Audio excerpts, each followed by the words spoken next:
Hi everyone, আসসালামু আলাইকুম। আশা করি আপনারা সবাই ভালোই আছেন। আমরা একটি অ্যাপার্টমেন্টের লেআউট এখন দেখব।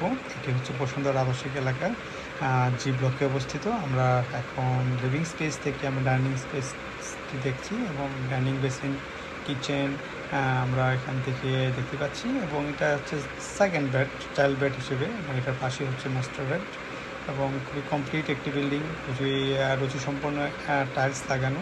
সো হ্যাঁ, এটি আপনার টাইলস নিয়ে বা ইন্টেরিয়র নিয়ে, ফিনিশিং নিয়ে খুব বেশি আপনাকে চিন্তা করতে হবে না। সো এটার সাথে অ্যাটাচ টয়লেট, খুবই রুচিসম্পন্ন টাইলস ইউজ করা, বেসিন, মোড। আশা করি এটি খুব রুচিসম্পন্ন। একটি হচ্ছে সেকেন্ড বেড। সো সেকেন্ড বেডও সেম, সাউথ ফেসিং একটি বারান্দা, এবং এই বারান্দা থেকে হচ্ছে টোটাল যে বসুন্ধরা আবাসিক এলাকার যে মনোমুগ্ধকর একটি বিকাল আপনি এখানে এনজয় করতে পারবেন। আপনার এটার পাশে আমরা যদি বলি যে সাউথ ফেসিং, এটা হচ্ছে সাউথ এবং ওয়েস্ট একটি ফেসিং সেকেন্ড বেড, এবং এটা হচ্ছে অ্যাটাচ টয়লেটে খুবই সুন্দর টাইলস ইউজ করা। এটা হচ্ছে কমোড, এবং এটা হচ্ছে ডেকোর ইউজ করে খুব সুন্দর একটি টয়লেট ইউজ করা হয়েছে।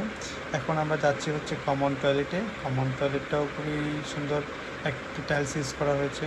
কমোড এখানে দেওয়া আছে। বেসিক্যালি সবাই কমন টয়লেটে প্যান ইউজ করতে চায়, বাট উনি স্পেশালি আপনি এখানে কমোড ইউজ করতে পারেন। এটা হচ্ছে কিচেনে, আমরা এখন আছি কিচেনের ইন্টেরিয়র সম্পন্ন করা, এবং এখানে রেডি টু মানে মুভের জন্য পারফেক্ট একটি অ্যাপার্টমেন্ট। আমরা এখন হচ্ছে থার্ড বেডে আমরা ঢুকছি। বেসিক্যালি এটা হচ্ছে থার্ড বেডে দুটি জানালা, একবারেই হচ্ছে আলো বাতাসের কোনো এখানে গ্যাপ থাকবে না। সো আশা করি ডাইনিং বেসিন, ডাইনিং, লিভিং, এবং লিভিং থেকে আমরা যদি দেখতে চাই, এটা হচ্ছে লিফটের কাজ চলমান রয়েছে, সিঁড়ি, এবং সিঁড়ি লবিটা খুবই ভালো, লাইটিং আপনি পাবেন। সো প্রয়োজনে আমাদের সাথে যোগাযোগ করতে পারেন। আসসালামু আলাইকুম।